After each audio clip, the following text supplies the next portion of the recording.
आजचा दिवस रत्नागिरी जिल्ह्याच्या औद्योगिक क्षेत्रासाठी आरोग्य क्षेत्रासाठी अतिशय महत्त्वाचा आहे।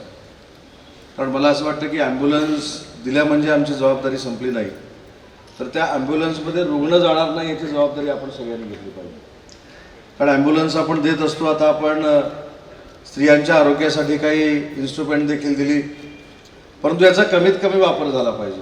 आज ठीक आहे, आपल्याला सुविधा असली पाहिजे हे मला मान्य आहे, परंतु आपल्या सगळ्यांना एवढं आयुष्य मिळालं पाहिजे की या सगळ्या यंत्रणेचा वापरच होता कामा नये। मी आताच सिव्हिल सर्जनांना विचारत होतो की आपण कार्डियक ॲम्ब्युलन्स मागच्या वर्षी आणली, आज जी आपण एक ॲम्ब्युलन्स आणलेली ती लहान मुलांसाठी ॲम्ब्युलन्स आणलेली आहे।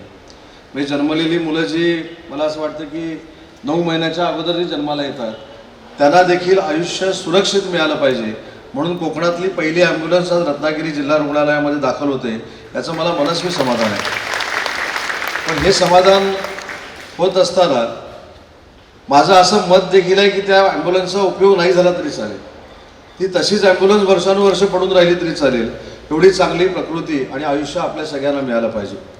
परंतु निदान माझ्या जिल्ह्यातली, माझी कोकणातली, सिंधुदुर्ग असेल, रत्नागिरी असेल, रायगड असेल, या जिल्ह्यातली आरोग्य यंत्रणा जी आहे ही अतिशय सक्षम असली पाहिजे, म्हणून मला असं वाटतं की आजचा कार्यक्रम हा अतिशय महत्त्वाचा आहे।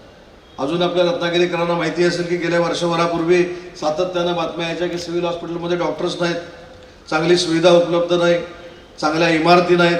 आज जर आपण सिव्हिल हॉस्पिटलमध्ये गेला तर जवळजवळ 15 कोटी रुपये खर्च करून महाराष्ट्रातलं पहिलं सिव्हिल हॉस्पिटल जर अपग्रेडचं होत असेल तर आपल्या रत्नागिरी जिल्ह्याचं सिव्हिल हॉस्पिटल होतं आहे, आणि त्याच्यासाठी आपण पैसे मंजूर केलेले आहेत। मेडिकल कॉलेज येणार की नाही ही देखील शंका अनेकांनी व्यक्त केली होती, परंतु आज दुसरी बॅच मेडिकल कॉलेजची आपल्याकडे ॲडमिट झालेली आहे, आणि त्याच्यामधनं 95 डॉक्टर्स आज आपल्या सेवेला तत्परपणे उद्यापासून काम करणार आहेत।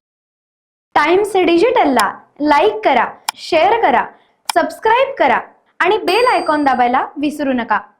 Times digital.